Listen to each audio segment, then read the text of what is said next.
મહિલા અનામત બિલ પસાર ન થવા બદલ સીએમ ભૂપેન્દ્ર પટેલ અને મંત્રી જગદીશ વિશ્વકર્માએ ઇન્ડી ગઠબંધન પર આકરા પ્રહાર કર્યા।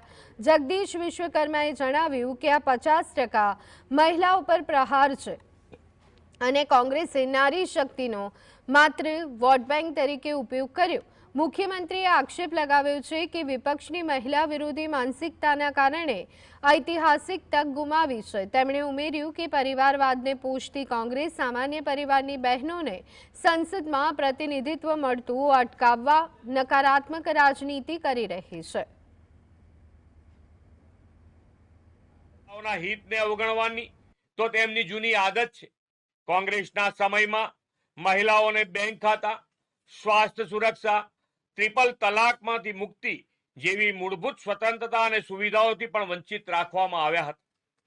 તેમણે તો one nation one election, SIR, UCC, શરણાર્થીઓને સુરક્ષા આપતું કાનૂન, જનધન, આધાર, ડિજિટલ પેમેન્ટ જેવા અનેક સુધારાઓનો પણ વિરોધ કર્યો હતો।